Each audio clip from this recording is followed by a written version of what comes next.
everybody. We're going to go ahead and get started since we have an exciting topic to cover in only 40 minutes. So welcome, you're in Words into Action. We're going to be looking today at some initiatives, some pilot initiatives, I should say, between libraries and publishers to work toward some open access, building an open access ecosystem. I want to start by talking about a report that came out earlier this year from the University of California. We took a deep dive into an environmental scan of open access initiatives that are existent and emerging in our world. And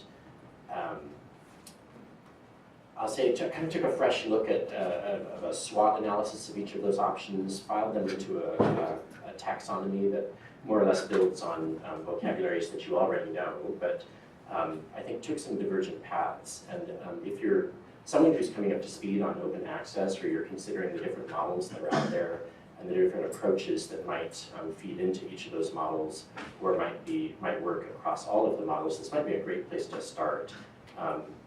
And the taxonomy that was used here looked at approaches and strategies that would work toward green open access or repository-based, as well as different flavors of what this report calls gold. So there's gold funded by article processing charges, or in some cases book processing charges, where an author or an author's surrogate is charged a fee to make the content open access, either in a domain that is entirely open access or in a domain that is a hybrid between open access content and content that may be behind a paywall and available only to subscribers. As well as what this report called gold non-APC funded. I'm going to agree with the report and say that platinum, which initially meant free to readers and free to authors, I think it glides over that someone has to pay for it. So there are some gold non-APC funded, or as I would say, the author is often blissfully unaware that somehow it got paid for. And this is sometimes societies paying for things. It's things like Knowledge Unlatched, where libraries have pooled together money to kind of unpaywall content. Authors, again, are kind of blissfully unaware in most cases that this got paid for somehow. It ended up being open access.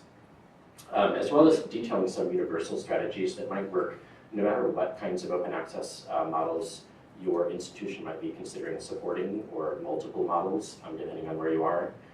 So this includes everything from doing outreach to authors that are on your campus, and outreach to societies of authors that may be able to leverage their collective bargaining, so to speak. Various ways of working with publishers in more and less friendly ways to encourage or compel behaviors, depending on where you are with your contract negotiations, and how one might collaborate with other libraries to, again, through the power of many, be able to effect positive changes. So I think it's freely available on the web through a Creative Commons license. So we're trying to walk the walk of what we're trying to build here. So to today's panel, we're looking at one of these frameworks, which is the gold APC funded, and looking at two different implementations of this that have some differences between them, but a lot of common goals as well. So we have panelists here to represent libraries and publishers that are working in collaboration. And these are looking at pilot projects, I would say, that are beginning in 2019-ish, that are looking at what you might call offsetting or read and publish agreements. So this is where the library would perhaps pay a lower subscription amount that would still get a quote-unquote reading fee for its campus community, so you're still getting access to any paywalled content, but then you're paying article processing charges for the intellectual output of your own scholars into those same journals. And I'll let the various panelists talk more about how exactly this has been rolled out. This is under a shared goal that that the journals that are being piloted here would move toward fully open access models over time. So this is looking at partnering with publishers, I speak here as a librarian working in a library, partnering with publishers to help them work out some of the mechanics of how you flip your entire business model. I do think this is a big ask of publishers who have decades or sometimes hundreds of years in one kind of business model, and how exactly do you re-examine that? How do you sell it to your own community of stakeholders, whether that's board of directors or equity, depending on where you are. And what kind of scaffolding is necessary or desirable to move from a subscription-based model to an APC-based model with the content being open accessed. So I don't know who we have in the audience, and if we have an evangelist that is already in favor of one of the other frameworks, and I totally support you, and I hope you totally support us. There's a lot of different challenges and problems baked into the legacy models of scholarly communication that we're moving out of. And the pilots that are going to be discussed today do not try to take on all of these problems. So there's things like author equity. Not every author works for an institution that might be able to pay APCs. I think for the moment, these pilot projects are not trying to address those problems, for example. And we're looking forward to a spirited discussion at the end that might help us move forward in the best way possible that we can down this road, and trying to make actionable some of the theories that we've been talking about for a while now. And with that, I'm going to turn it over to Ivy Anderson from the California Digital Library.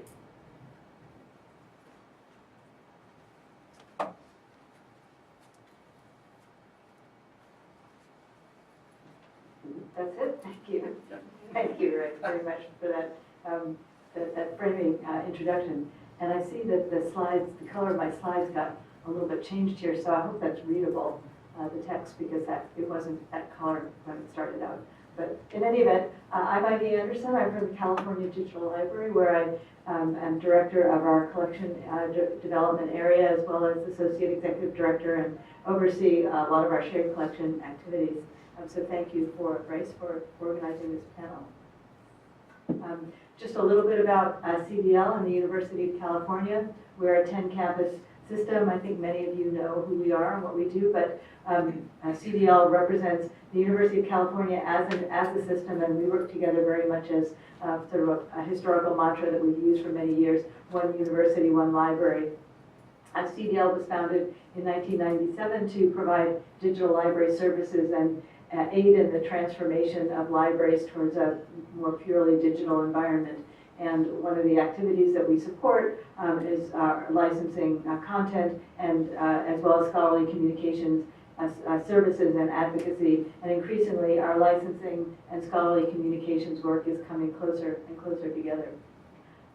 So since the title of this program is Words into Action, I wanted to start with our own call to action. This is a document that was issued by our scholarly, I always have to remind myself what the name of this, how to explicate the name of this committee, System-Wide Library and Scholarly Communications Advisory Committee, called SLADIAC. Anyway, our provost level committee that addresses libraries and scholarly communication, and it's comprised of executive vice chancellors, VC representation for vice chancellors of research, faculty representation, library representation, other administrative representation. So it's a fairly senior level committee across the university that oversees our shared library and scholarly communication activities.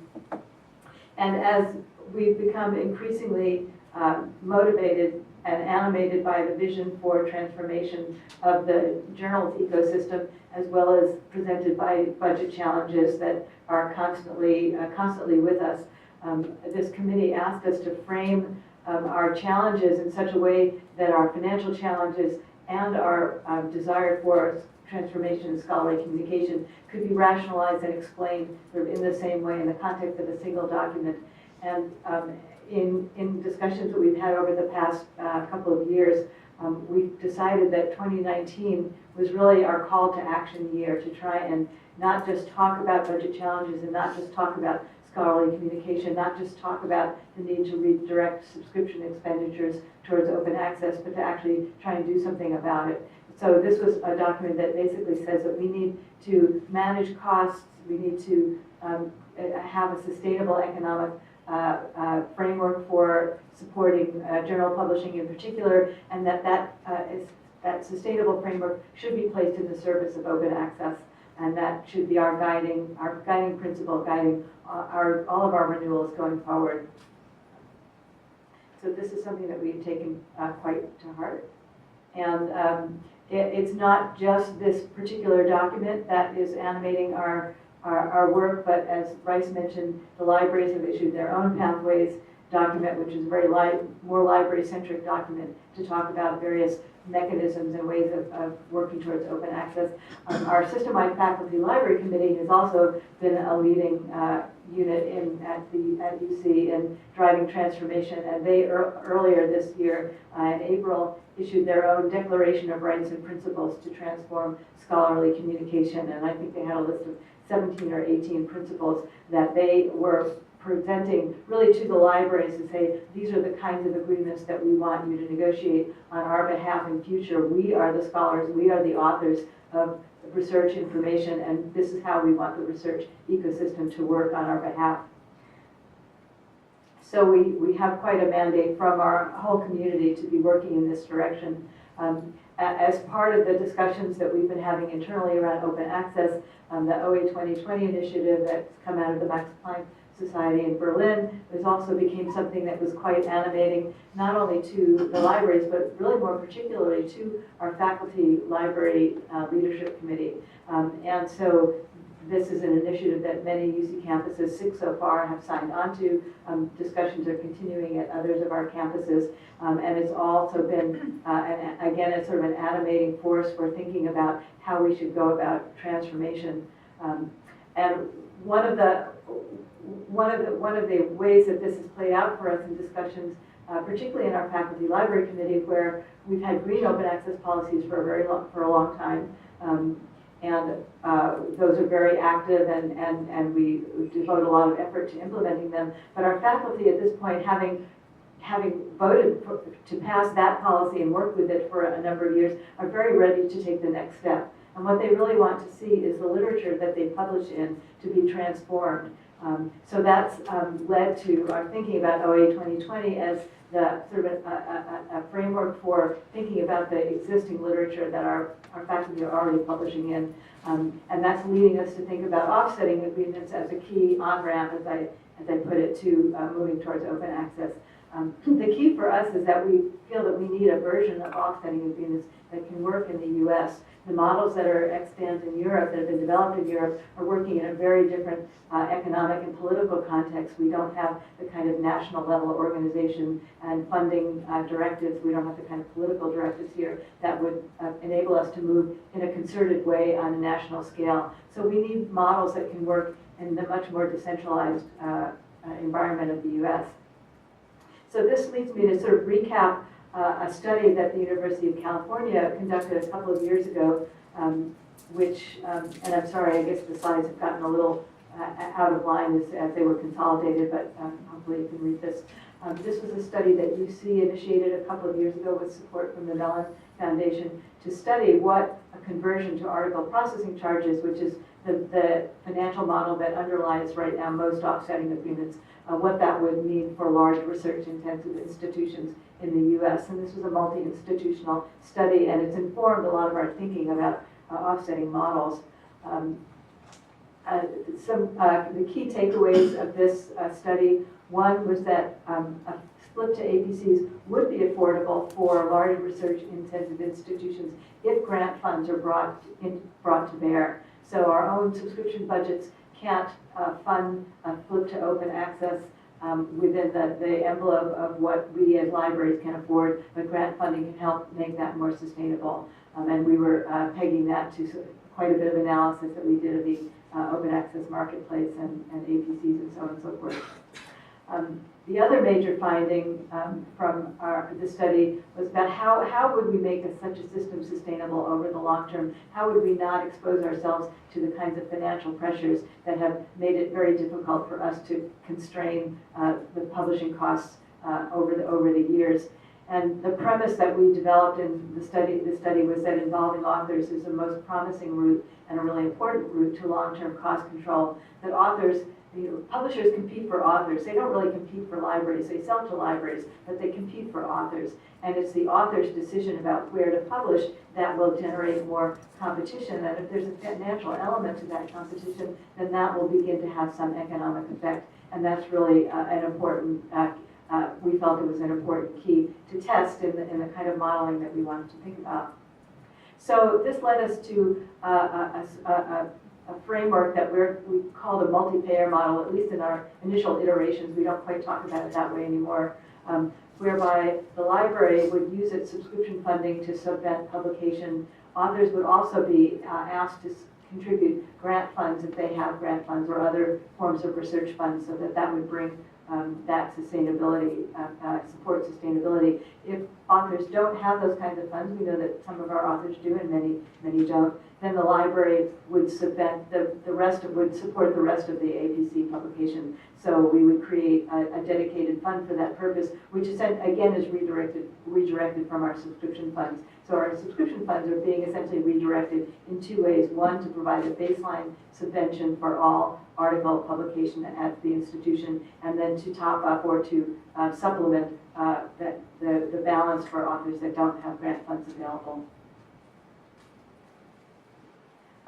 We spent a lot of time discussing this model and these ideas with all of our stakeholders. So we've had many presentations over the last year, maybe 2 years, to the provost level committee that I mentioned, to our system-wide faculty committee, to our council of university librarians. And we spent a lot of time trying to get support system-wide for this model. The support of our faculty leadership has been very important. They have really encouraged us to move in this direction and are working very closely with us in ongoing faculty consultations.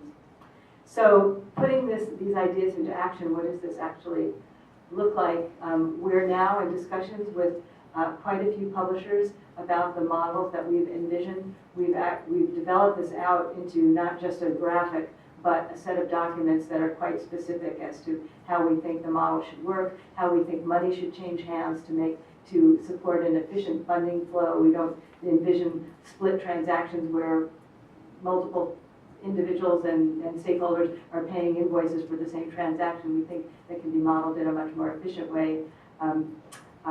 But we are talking with a number of publishers. We've gotten authorization from our community, from our libraries, to undertake a small number of pilots in the next year or two. And so we would like to target, again, a manageable number so we can test out these ideas and roll out something that we can actually efficiently manage with our community.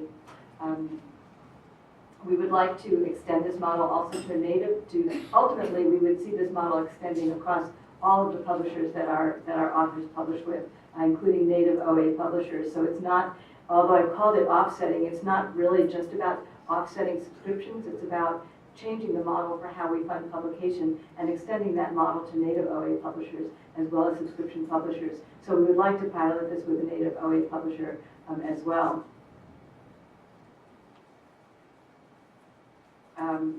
So our goals are to encourage the open access transition, to control the total cost to our institution. And right now we know that dual payments are flowing to publishers through both the subscription avenue and the APC avenue, as authors who, for whatever reason, are choosing or are required to publish open access are paying for open access now independently. We have really no control over that total expenditure. It's hard to even know what it is. We're doing a lot of work now to model that. We want to sort of ring fence all of that expenditure in a single agreement. And we want to develop a model that we think can work in a very decentralized North American context by rooting the model in the institution and not at a political or consortial level. Although we think consortia can have a very important role to play in negotiating these kinds of agreements on behalf of their members. But again, the key ideas in our model are to incorporate authors into the process of paying for publication and to incorporate research funding into the payment stream as well. Sorry, there's a little bit of a delay in the computer. So a little bit more specificity about how the author participation would look. So the UC libraries would partially underwrite every APC through a subvention of some sort. The subventions are paid directly to the publisher at the start of the year or periodically on some bulk basis. Corresponding authors would pay the remainder of the APC at the time of acceptance, and that would follow existing workflows, which are already well established across most publishers. Authors could opt out of this arrangement. Very important that an author has an opt-out arrangement. They're not forced to participate. So we're trying to make this something that is an incentive to them and not an obligation or a mandate. If the author, again, does not have funds, they could direct that invoice and say, no, please invoice the library for that portion of the APC. I don't have grant funds to contribute. That would, again, go into this bulk payment process stream that we're envisioning.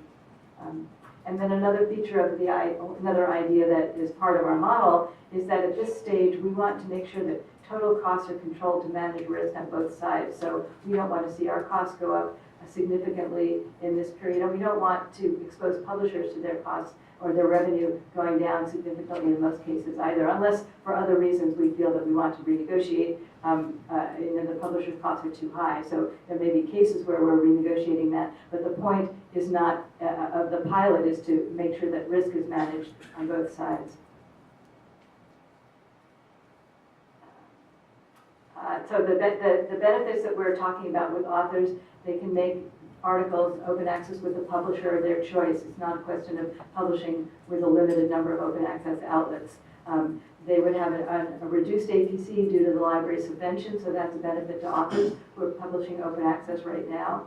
The library will pay the full APC if grants or other sources aren't available, so that's again an additional financial benefit. And then they can choose not to participate if wanted. So we're doing a lot of work sort of refining the messaging to make sure that what we're saying is consistent with how faculty view the value proposition that we're presenting, and our faculty are really helping us to shape that message and how it is providing benefits to authors. So our goal is we don't have any agreements in place right now. We're in very active discussions with lots of publishers, including here in Charleston and of course in the months leading up to now. We are hoping that we'll have something in place in 2019, either at the start of the year or early in the year. There's a lot of goodwill in all of these conversations. Many publishers are recognizing that the global developments and the sort of weight of advocacy is moving in this direction, and this is something that we all have to embrace and try and figure out together.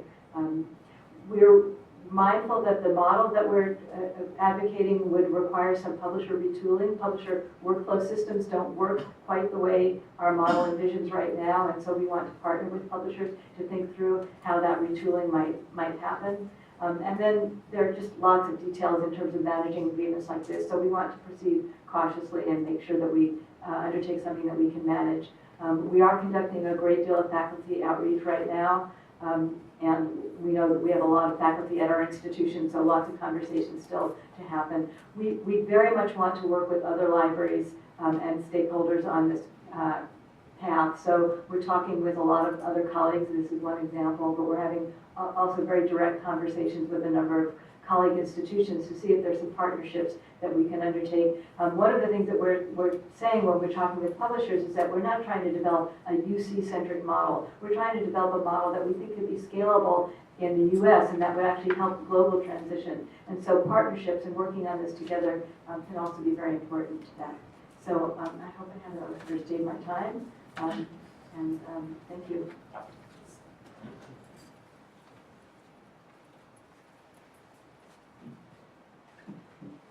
Ivy. Okay, so I'm Catherine Down. I'm a librarian at MIT, and I'm going to talk very particularly about an experiment that we're doing in the libraries in terms of transitional models to OA. And if you were in the Read and Publish panel, the last panel, I was on it, and I'm saying similar things, so I apologize for repeating myself. Okay, so backing up. Okay. Backing up a little bit, in 2016, our libraries director, Chris Berg, and our associate director of collections, both of whom are new, Greg Yao, they came up with kind of a bold new idea, which was to create a brand new department in the libraries called Scholarly Communications and Collection Strategy. That's the department that I'm in. And the idea was to put the collections budget in the purview of the Scholarly Communications program. So that means that budget and licensing decisions are guided by values of openness and increased access and diversity and inclusion and social justice. Our approach is really to vote with our dollars and to direct our budget as much as possible to entities that are supporting these values that we're really interested in. So what does that look like in practice? So that means we try to use our budget as leverage, and we try to use our licensing negotiations as leverage. In terms of budget, for example, we had a fund that we renamed the Open Access Partnership Fund, and it's intended to support, as you might imagine, OA partnerships that don't readily align with our traditional collections budget. So some examples of that include our OA memberships to Biomed Central, support for subject repositories like Archive, support for this collaborative voluntary funding models like Reveal Digital, upgrades to our existing purchases. For example, the Electrochemical Society has a program called ECS Plus where we subscribe to their full suite of journals and pay a little more for that, and then all MIT authors get free OA publishing in ECS journals. Using licensing as leverage, so one of the things that that our negotiating team has been doing when publisher agreements are up for renewal is in contracts asking for fair use savings, scholarly sharing language, text and data mining rights, perpetual access, walk-in user access, privacy protections for users, reuse rights in our online courses, our MITx courses. We always ask them for automated deposits into our repository, stuff like that. We have long been focused on green open access or self-archiving. At MIT, we've had an OA policy for faculty since 2009 and a more recent OA policy for all other researchers since 2017. But like what Ivy was saying, what green OA never gives us is a transition plan for those trusted journals that our researchers want to be publishing in. So we're really interested in experimenting. And in 2018, for our renewal, for all of our renewals, we have been having conversations with publishers about how to make our researchers' work more open. And when we had this conversation with the Royal Society of Chemistry, they came back to us with a read and publish agreement, which that has been happening a lot in Europe. The read and publish agreement means combining into one license agreement and one cost, the cost for access, the subscription cost, as well as the cost for, in our case, for MIT corresponding authors to make their papers immediately OA in RIC journals. So last spring we signed that agreement. It was the first North American read and publish agreement, and we were really excited about it. So our goals in the library's goals in signing this agreement were to include experimenting with a nonprofit, trusted, good actor publisher like the Royal Society of Chemistry, that has been working in this domain for a while. They have a previous Gold OA program called Gold for Gold that our researchers took advantage of. And of course, there's just a natural alliance between us and a scholarly society publisher. We have shared values. Not that we wouldn't work with a commercial publisher, but we've tried, and so far it hasn't happened. So also we developed negotiation criteria. Our negotiations team developed criteria that are still kind of in progress, and these are really important criteria. And probably the most important of them is that we asked the RSC, and they did include in the contract that this is a transition model to full open access. So we don't want to be in a place where we're paying for access and OA publishing forever. We want to help them transition to full OA. Some of the other things are things that Ivy mentioned in her talk. We want authors to be able to decline the OA option. articles should be immediately available under CC license. We are trying to get, as I mentioned, publishers to agree to automatically send papers to our repository. Again, these are not set in stone, but these are some of the criteria that we hope to include in other negotiating agreement, in other negotiations with publishers. And of course, we have some reservations. There are risks involved in this. It's an experiment. It's definitely more expensive than what we paid before. Can we continue to pay for this? It's a 3-year, 2-year agreement? 3-year agreement. We have an option of 3. Option of 3, right. So we also, just in general, are concerned about hybrid journals and article processing charges, and the fact that they can be seen as sort of further propping up the commercial publishing industry, that they that lower income researchers and those in developing nations don't have funds to be paying these charges. So these are things that we're of course thinking about. And this is just some data that Sybil Geisenheimer, who's speaking next, gave me. It is so far, so it shows the blue bars are from the Gold for Gold voucher program that the RSC ran up until 2016, where because we subscribed to RSC journals, I think the full suite of journals, we got a certain number of vouchers that we could give to our authors. They had to ask for them, and then they could make their articles openly available. You see that increased over 2015, 2016, 2017. There was no OA scheme, and then we've had the Read and Publish agreement in place just since the spring. It was retroactive to January 2018, and we've already had a lot more than double the number of papers made OA. So we're excited about that.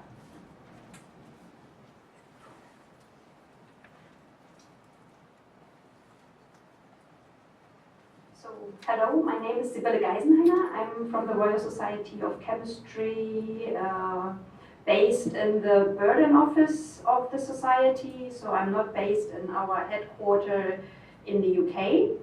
I will rush through some slides to keep us quick and give us some time for questions as well. So I will just quickly go over who we are, why we are doing Read and Publish, how does it look in brief, and actually concentrate a little bit on the workflows and why it works. So we are the largest European chemical society, founded in 1841. We are non-for-profit, professional working body, and next to our publishing business, we do what most of societies are doing, being an education facilitator, science leader, and campaigner as well. Europe has been a leader in gold open access, and that is going on since a couple of years, I would say since about 6 years, where we see more push in regards of open access, starting with the Finch report, with going over the Max Planck white paper, which most of you hopefully have read. OA 2020, Amsterdam Call for Actions, and the most recent stuff about Coalition S and Plan S. Right now, you get the feeling that every week there's another initiative in Europe starting. Unfortunately, not all have the same idea behind, but they're pushing all tremendously in the same direction. And why are we experimenting with Read and Publish? And I make cite our director of publishing here, Emma Wilson. We want to shape OA publishing in the chemical sciences, as well as to support and inform our community during the transition to a more open research environment. So we are trying to work with actually our authors, members, readers, the chemists who are involved with us, to help them through all that OA world. And we see that as one of our main tasks. And if you're more interested on the background, there's a scholarly kitchen article done by Emma just a couple of weeks ago, which is linked here. So for us, transparency in the model is key, and that's what everybody is asking us for as well. what we do, and we had that just in the session before, there was the question, would we pay the same as in the past? No, you wouldn't. Because we don't look at the historical subscription data. We really look on what you publish, what your publishing output is.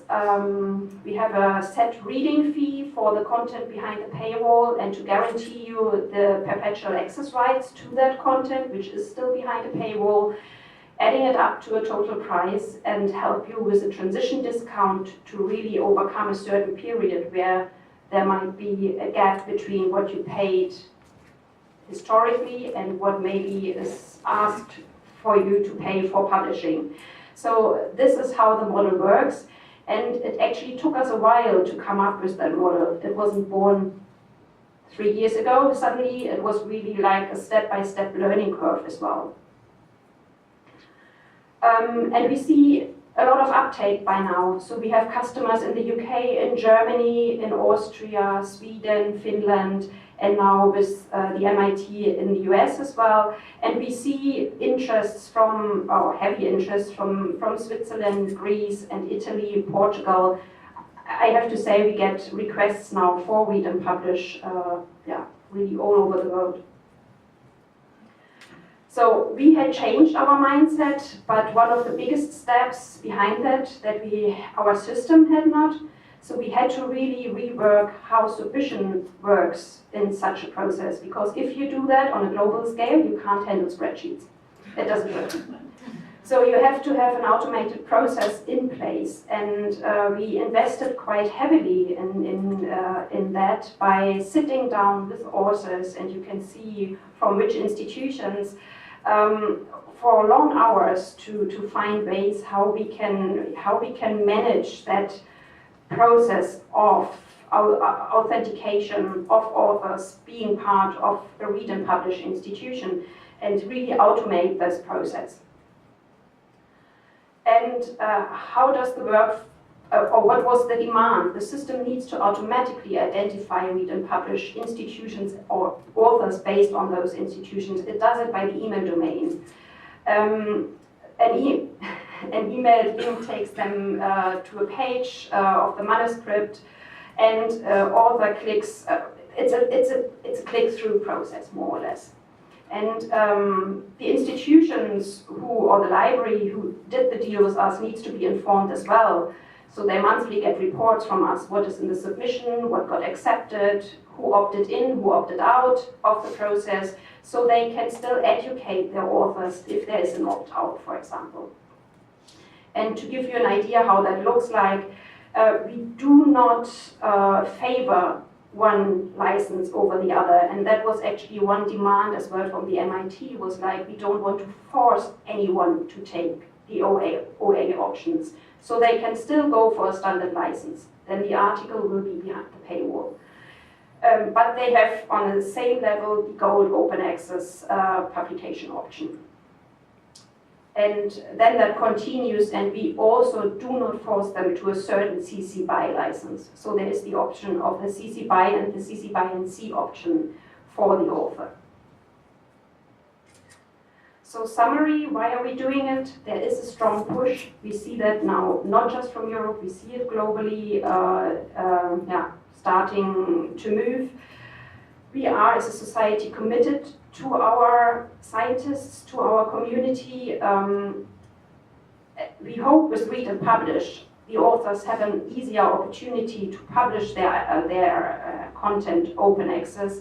We try to create automated workflows, and we think transparency and honesty is really the key in all these discussions. And they're not always easy, and they are not always straightforward.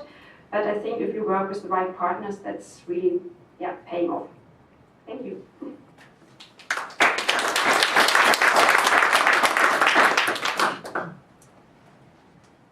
So I'll leave this slide up, which has all 4 email addresses here. I should have said my name is Bryce Majors, and I'm from UC Davis. I'm so excited to be in. I think we have time for a couple of questions, and I might repeat the question back if you're.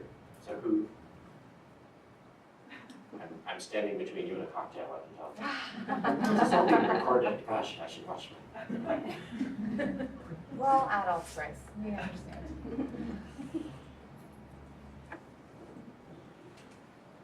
Ivy has a question from the panel. I have a question for Sybil, really. And it's about, I think you made reference to the Max Planck paper, right, about open access transition, which said there's enough money in the system. We don't need fresh money to convert to open access. I'd like to know how RSC is thinking about mitigating the increased costs that you're asking read and publish customers to pay, how those costs are being offset. Are they being offset elsewhere in your customer base, or how does that conform, or does it conform with the notion that this flip can happen in a cost-neutral way overall? I think, yeah, thanks for the question. I think what I missed saying when I showed you the model, how it works, I think where you see the transition is really in the reading part, as more people or institutions participate in the concept, the reading fee goes down because less content is behind the paywall. That's where the transition is happening. And that for subscription or traditional subscription customers who are paying list prices to our journalists, they will see a decrease in their pricing as well, because our list price is based on or the OA content in the journal is factored into the new price for the next year. So they will see it as well, that there will be a decrease. So there should be over time a flip. How long that will take, I can't tell you, because that really depends on institutions if they opt into such a model or not. And in the end, not everybody will pay less. That's clear as well. And I think that's one of the outcomes of the Pay It Forward study, which is saying that heavy publishing institutions will have to pay more in the future. And that's one of the truths as well. I think we're at time. I don't see another group coming in to take this room over, so we probably could linger for a few minutes. If you have to go, just maybe do a quiet, super quiet, library and quiet. We can maybe continue this conversation for 5 minutes. Yes? I just have a question on the workflow. Melissa D'Amato with EBSCO. So what kind of feedback are you getting from the people that are using that workflow now? And is it working? Are there any things you've learned through that process? Are there opportunities for partners like EBSCO to perhaps help in that scenario? It is working. It is working really good. I mean, I have to say now we have the big advantage that we have a very close community, I would say. We are just one specific subject publisher. That makes it easier than, for example, larger publishers who are in many fields, because I think chemists are quite strict with their data and all that, so we hardly have any wrong data or wrong authors or wrong affiliations or things like that. That is really the weakest point in such a process. So it is running really smooth, I have to say, and I think that's something you can confirm. Yeah, I think that the very first person had some issues, and then you made some changes to the UI, and then it's been smooth. We haven't heard anything anyway, so. I think it's been nice. You have a community of people who literally do tests. Yeah, and you saw the faces. It wasn't an easy process. Yes. What's the RSC APC? The average APC is, I mean, we have an average APC we use for such a model, and that's 1,600 pounds, which goes up to 2,000 something US dollar. But in general, if you would pay an APC outside of such a model, it depends on the kind of paper. So if it's a paper or a review, or there's a span between 800 and I think 2,500 or something like that. It's not by journal. And it's actually, the price is the same since I'm with the RSC, which is more than 6 years now. So the range is 800 to 2,500 pounds. 2,000, yeah. And then we have gold journals as well, where the APC is different. Thank you. Steph? prices. And the read and publish agreement doesn't apply to the fully gold OA journals. Anyone more questions?